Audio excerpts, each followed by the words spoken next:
अमेठी में आज केंद्रीय मंत्री और अमेठी सांसद स्मृति ईरानी का गृह प्रवेश हुआ। इस दौरान बीजेपी प्रदेश अध्यक्ष भूपेंद्र चौधरी, विधानसभा अध्यक्ष सतीश महाना, अमेठी के प्रभासी मंत्री गिरीश चंद्र यादव समेत कई दिग्गज नेता मौजूद रहे। प्रदेश अध्यक्ष भूपेंद्र चौधरी ने बताया कि इंडिया गठबंधन स्वार्थी लोगों का है, मौका परस्त और परिवारवादी है।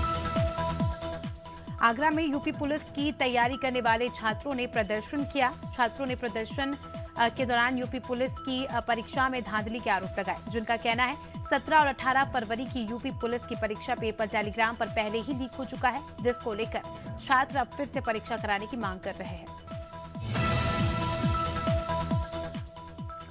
और बांदा राजा देवी डिग्री कॉलेज में महिला स्वयं सहायता समूह की कार्यशाला आयोजित हुई। लखनऊ से आए लेफ्टिनेंट जनरल डिबरी और परियोजना निदेशक डॉक्टर फातिमा ने कार्यशाला में भाग लिया। कमिश्नर और जिलाधिकारी सहित सभी अधिकारी इस दौरान मौजूद रहे, जिसमें नारी सशक्तिकरण के विषय पर चर्चा हुई। हरियाणा की महिला स्वास्थ्य के लिए लोगों को जागरूक करने के लिए निकाली गई रैली में हरियाणा की 65 वर्षीय महिला साइकिलिंग कर अपने नाम कई कीर्तिमान लिख चुकी है। अब बढ़ती नशाखोरी को कम करने और स्वास्थ्य को लेकर लोगों को जागरूक करने के लिए हरियाणा से काठमांडू के लिए साइकिल यात्रा इस महिला द्वारा निकाली जा रही है। प्रेम विवाह को लेकर सुर्खियों में रही एक वरिष्ठ नेता की बेटी साक्षी एक बार फिर से चर्चाओं में आ गई है। उन्होंने अपने ससुराल वालों पर दहेज में कार और 10 लाख रुपए की मांग पूरी न करने पर मारपीट का आरोप लगाया है। वहीं आज साक्षी ने एसएसपी कार्यालय पहुंचकर न्याय की गुहार लगाई। बुल्ढाना जिले के शेगांव में नागरिकों के भूमि रिकॉर्ड मंडल अधिकारियों द्वारा तलाठी कार्यालय के माध्यम से किए जाते हैं, लेकिन पिछले कुछ दिनों से तलाठी कार्यालय से मामला स्वीकृत होकर मंडल अधिकारी कार्यालय में जाने के बाद भी नागरिकों के मामले कोई भी कारण बताकर निरस्त किए जा रहे हैं। मिर्जापुर में विंध्य कॉरिडोर के निर्माण के दौरान पान गुटखा खा पीकर थूकने वाले लोग सिरदर्द बन गए हैं। इस समस्या के समाधान के लिए प्रशासनिक भवन में बैठक भी की गई। बैठक में जिला अधिकारी राजस्व शिव प्रताप शुक्ला ने लोगों को धाम की सुंदरता और स्वच्छता को लेकर समझाइश की। गाजीपुर में 9 साल के बच्चे का अपहरण कर हत्या करने वाले आरोपी को पुलिस ने गिरफ्तार कर लिया है। बदमाश को गहमर पुलिस टीम ने मिशौलिया गांव के पास से गिरफ्तार कर लिया है। आरोपी संजय नट अपने गांव से निकलकर मोटरसाइकिल से भदौरा की तरफ जा रहा था, जिसने पुलिस से बचने के लिए उन पर फायरिंग कर दी। पुलिस की गया जिला अंतर्गत खिजरसराय उत्कृष्ट स्मॉल फाइनेंस बैंक में लूट की वारदात को अंजाम देने वाले गैंग के एक अपराधी कर्मी को देसी कट्टा एक जिंदा कारतूस के साथ पुलिस ने गिरफ्तार कर लिया। अपराधी का नाम सुरेश चौधरी है, जिसने 9 फरवरी को खिजरसराय उत्कृष्ट स्मॉल फाइनेंस बैंक से बंदूक की नोक पर कुल 8,86,168 रुपए की लूट की थी। ग्वालियर में एक यात्री बस सड़क किनारे खड़ी ट्रैक्टर ट्रॉली से टकरा गई, जिसके चलते लगभग 17 से ज्यादा लोग गंभीर रूप से घायल हो गए। सभी घायलों को इलाज के लिए अस्पताल में भर्ती कराया गया है। एक्सीडेंट में बस में सवार यात्रियों के साथ ही ट्रैक्टर ट्रॉली में सवार लोग घायल हुए हैं। हादसा पुरानी छावनी थाना क्षेत्र के अंतर्गत जलालपुर के पास ट्रिपल आईटीएम के सामने रोड पर हुआ।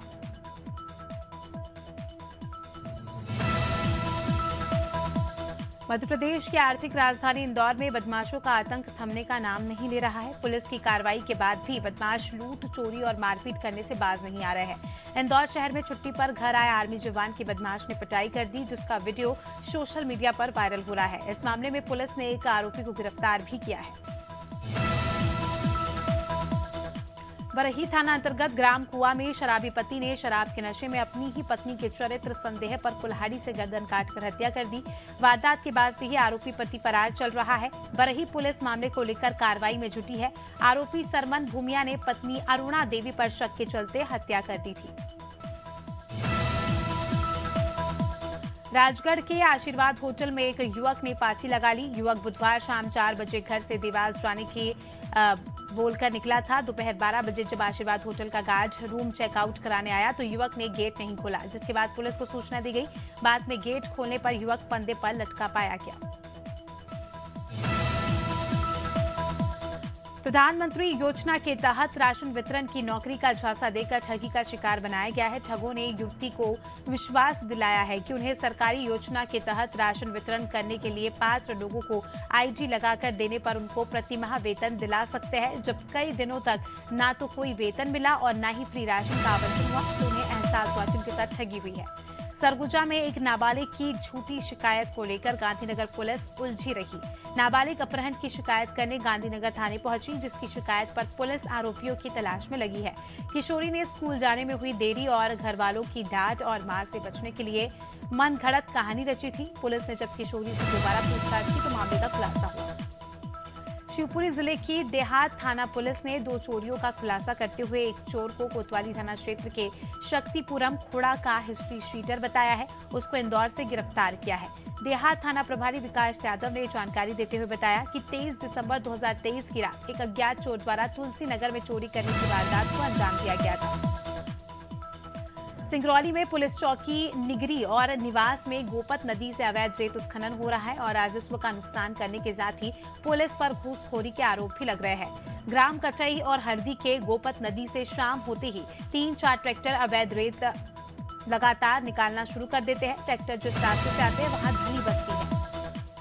गंगा घाट कोतवाली क्षेत्र ग्राम शंकरपुर सराय में रामलीला मैदान के पास हुए हादसे में बाइक सवार शख्स की इलाज के दौरान मौत हो गई। घायल भटपुरवा निवासी संतराम निजी काम से होकर अपने मोटरसाइकिल से घर से वापस जा रहा था। उसी दौरान यह हादसा हुआ।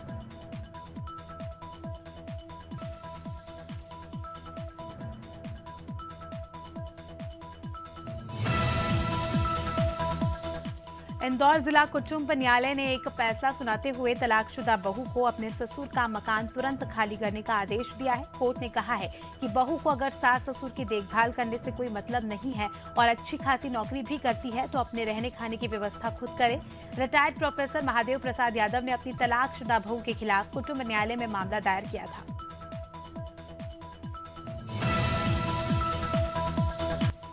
इंदौर में जिला प्रशासन सख्त हो गया है। प्रशासन ने पेट्रोल डीजल में मिलावटखोरी पर शिकंजा कसना शुरू कर दिया है। साथ ही इंदौर के नायता मोहल्ला इलाके में भी खाद्य आपूर्ति विभाग ने बड़ी कार्रवाई को अंजाम दिया है। टीम ने शालीमार रोडवेज के ठिकाने पर छापेमार की कार्रवाई की है, जहां 18,000 लीटर मिलावटी डीजल जब्त किया गया।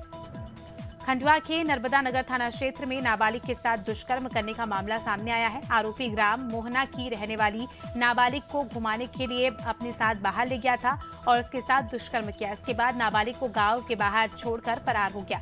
घर पहुंचने पर पीड़िता ने अपनी आप बीती परेशानियों को सुनाई।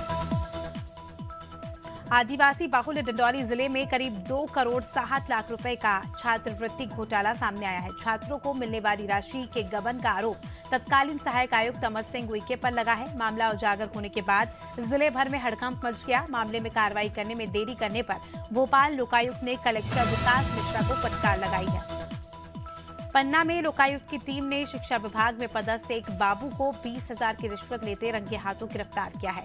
शिक्षक किशोर सिंह राजपूत का हाई स्कूल मेरासन में प्रमोशन हुआ था और ज्वाइन कराने के एवज में शिक्षा विभाग में पदस्थ बाबू महेंद्र साहू ने उनसे 20,000 रुपए की घूस मांगी थी। धमतरी जिले के सिहावा में प्रसिद्ध कर्णेश्वर धाम में 24 फरवरी से मेला महोत्सव का आयोजन होना है, जिसकी तैयारी कर्णेश्वरम धाम मेला महोत्सव ट्रस्ट ने पूरी कर ली है। माघ पूर्णिमा पर छत्तीसगढ़ समेत अलग अलग राज्यों से हजारों की संख्या में श्रद्धालु महानदी में आस्था की डुबकी लगाने पहुंचेंगे और इसी को लेकर ट्रस्ट ने मेले में पार्किंग, बिजली, पेयजल की व्यवस्था की है। धमतरी के देउरपारा सिहावा में 24 से 28 फरवरी तक 5 दिवसीय कर्णेश्वर मेला महोत्सव का आयोजन होना है और इस मेले को लेकर लोगों में काफी ज्यादा उत्साह है। ग्रामीण पूरी तैयारी में जुटे हैं। ग्रामीणों ने महानदी में पंचायत के सहयोग से श्रमदान कर लकड़ी के अस्थायी पुल का निर्माण किया है। और छत्तीसगढ़ के शिमला कहे जाने वाले मैनपाट में हर साल होने वाले मैनपाट महोत्सव कार्निवल का कल से आगाज हो चुका है। इस साल मैनपाट कार्निवल में भव्य आयोजन किया जाएगा। 23, 24 और 25 फरवरी तक ये नामचीन हस्तियां इस कार्यक्रम में शामिल होंगी। बिलासपुर में पीएम आवास योजना की जगह पर अवैध कब्जे का मामला सामने आया है। यहां धर्म विशेष ने बाबा की मजार बना ली। इस मजार में बकायदा झाड़ फूंक और इलाज भी होता था और अब इसी जगह से ढेर सारी महिलाओं और लड़कियों की तस्वीर मिलने पर मामला और भी गरमाने लगा है।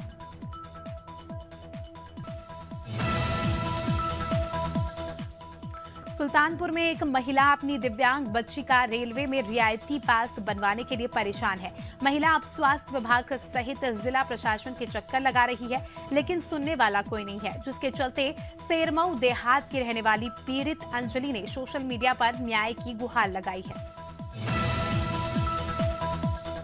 आगरा में ईदगाह रेलवे स्टेशन का नाम बदलने को लेकर विधायक ने पत्र लिखा है। स्टेशन का नाम शहर के प्राचीन रावली महादेव मंदिर के नाम पर रखने की मांग है। विधायक ने ईदगाह रेलवे स्टेशन को गुलामी का प्रतीक बताया है।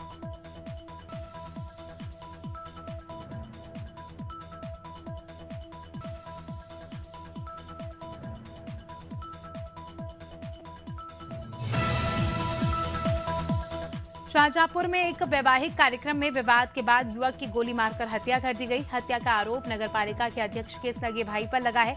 मरने वाला युवक भी नगरपालिका का करीबी रिश्तेदार बताया गया है। वहीं हत्या को अंजाम देने के बाद आरोपी मौके से फरार हो गए हैं।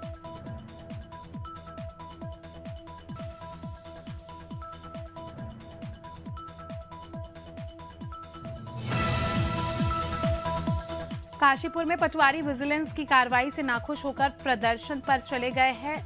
कल विजिलेंस की टीम ने 7,000 की रिश्वत लेने के आरोप में धर्मेंद्र नाम के पटवारी को गिरफ्तार किया था और पटवारी के साथ उसके सहयोगी को भी गिरफ्तार किया था। पटवारी का कहना है कि विजिलेंस की टीम ने गलत तरीके से हमारे ईमानदार पटवारी को गिरफ्तार किया है। एनफोर्समेंट डायरेक्टरेट ईडी ने ब्यूरो ऑफ इमिग्रेशन BOI से एडटेक फॉर्म बायजूस के फाउंडर CEO बायजू रविंद्रन के खिलाफ लुकआउट नोटिस जारी करने के लिए कहा है। इसके जरिए जांच एजेंसी ये सुनिश्चित करना चाहती है कि बायजू रविंद्रन देश छोड़कर ना जाए। और रिलायंस इंडस्ट्रीज के चेयरमैन और MD मुकेश अंबानी अपने छोटे बेटे अनंत और राधिका मर्चेंट का प्री वेडिंग फंक्शन देश में ही कर रहे हैं और ये फंक्शन 1 मार्च से शुरू होगा और 3 मार्च तक चलेगा।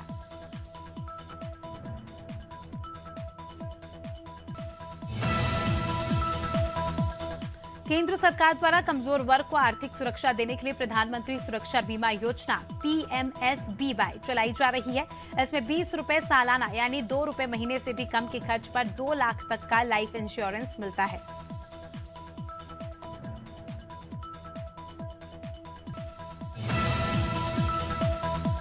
केंद्र सरकार ने गुरुवार को व्यापारियों को प्याज एक्सपोर्ट करने की परमिशन दे दी है। उपभोक्ता मामले के सचिव रोहित कुमार सिंह ने न्यूज एजेंसी PTI से कहा, व्यापारी तत्काल प्रभाव से 4 देशों में 31 मार्च तक 54,760 टन प्याज एक्सपोर्ट कर सकेंगे।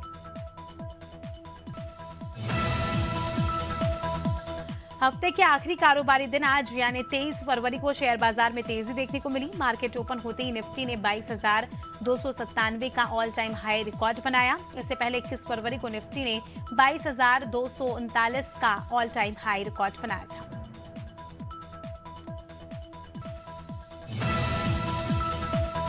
दिल्ली कैपिटल्स के को ओनर पार्थ जिंदल ने कहा है कि ऋषभ पंत IPL 2024 के शुरुआती मैचों में विकेट कीपिंग नहीं करेंगे। पंत 14 महीने से क्रिकेट से दूर है। साल 2022 में 31 दिसंबर को उनका कार एक्सीडेंट हो गया था, जिसके बाद से वो क्रिकेट से दूर है। वहीं ऋषभ पंत IPL 2024 में दिल्ली कैपिटल्स के शुरुआती मैच से ही खेलेंगे और टीम की कप्तानी भी करेंगे। भारत और इंग्लैंड के बीच 5 टेस्ट मैच की सीरीज का चौथा मुकाबला रांची के JSCA स्टेडियम में खेला जाएगा और इंग्लैंड ने टॉस जीतकर पहले बैटिंग का फैसला लिया है। पहले दिन के पहले सेशन का खेल जारी है। इंग्लैंड के जैक क्रॉल और बेन डकेट क्रीज पर भारत की तरफ से पहला ओवर तेज गेंदबाज मोहम्मद सिराज ने मेडन ने लिया है। इंडियन प्रीमियर लीग 2024 के 21 मैचों का शेड्यूल गुरुवार को जारी कर दिया गया है। आम चुनाव के कारण इस सीजन का पूरा शेड्यूल जारी नहीं हुआ है। दूसरे फेज का शेड्यूल लोकसभा चुनाव की तारीखों के ऐलान के बाद जारी रहेगा और इस सीजन का पहला मुकाबला 22 मार्च को defending champion Chennai super Kings और रॉयल चैलेंजर्स बैंगलोर के बीच खेला जाएगा।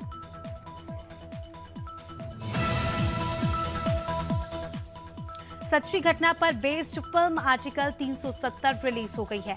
यामी गौतम और प्रिया मणि स्टारर इस फिल्म की लेंथ 2 घंटे 40 मिनट है। आर्टिकल 370 हटाने के पीछे की स्ट्रेटेजी क्या थी, इतने बड़े फैसले के पीछे कौन कौन लोग थे, उस वक्त का घटनाक्रम क्या था, फिल्म की कहानी यही बताती है। अनुपमा 2.7 मिलियन व्यूअरशिप इंप्रेशंस के साथ टीआरपी चार्ट में टॉप पोजीशन पर है। हालांकि पिछले हफ्ते की तुलना में शो में 0.1 अंक की मामूली गिरावट है, लेकिन शो अभी भी अच्छे मार्जिन के साथ चार्ट में नंबर 1 मौजूद है।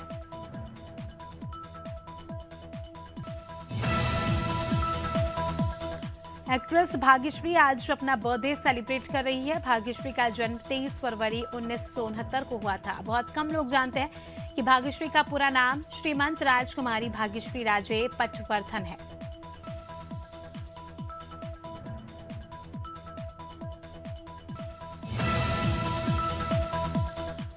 जानवी कपूर जल्द ही फिल्म देवरा में नजर आएगी। इस फिल्म से एक्ट्रेस अपना साउथ डेब्यू करने वाली है। जानवी कपूर ने हाल ही में एक इंटरव्यू के दौरान बताया कि उन्होंने एलए एक्टिंग स्कूल से कुछ नहीं सीखा। उन्होंने आगे कहा कि मुझे वो साल भारत के लोगों को जानने के बारे में गुजारना चाहिए था।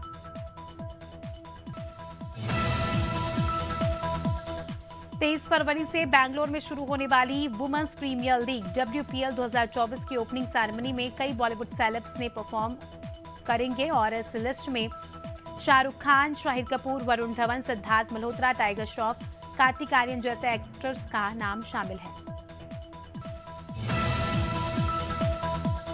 छत्तीसगढ़ में मौसम का मिजाज एक बार फिर से बदलने वाला है। शनिवार 24 फरवरी से प्रदेश भर में बारिश का सिलसिला शुरू होगा और 25 फरवरी को बस्तर संभाग के साथ रायपुर व दुर्ग संभाग में तथा 26 फरवरी को प्रदेश में विभिन्न क्षेत्रों में बारिश के आसार है।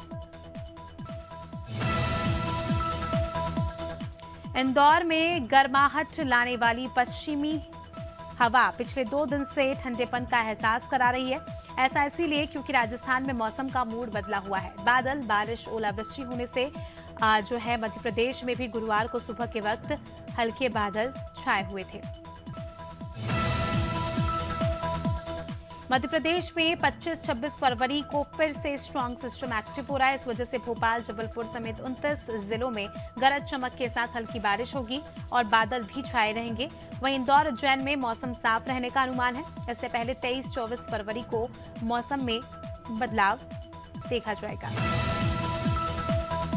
राजस्थान में तापमान में गिरावट तो आई है, लेकिन उसी के साथ बारिश की भी संभावना है। मौसम विभाग ने नए कमजोर पश्चिमी विक्षोभ के चलते बारिश की संभावना जताई है। बारिश की वजह से फसलों को भी नुकसान हो सकता है, क्योंकि इस वक्त रबी की फसल की कटाई शुरू होने वाली है और ऐसे में बारिश के साथ अगर हवा चली तो गेहूं और सरसों की फसलें खेतों में लेट सकती है। उत्तराखंड में आज मौसम शुष्क रहेगा। पर्वतीय क्षेत्रों में पाला पड़ने को लेकर येलो अलर्ट जारी किया गया है। उत्तराखंड के मैदानी क्षेत्रों में मौसम शुष्क हो गया है। दिन के समय चटक धूप निकलने से गर्मी का एहसास हो रहा है। कई स्थानों पर भारी बर्फबारी के कारण मार्ग बंद है।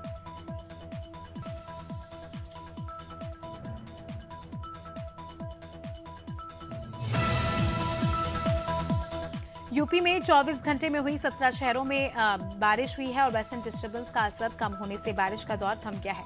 अब आने वाले दिनों में यूपी में बारिश नहीं होगी। आसमान साफ रहेगा। इसकी वजह से धूप बेहद चटक होगी। गर्मी का एहसास दिन में बढ़ता जाएगा। मौसम विभाग की माने तो अगले 7 दिन में 12 डिग्री तक तापमान बढ़ सकता है।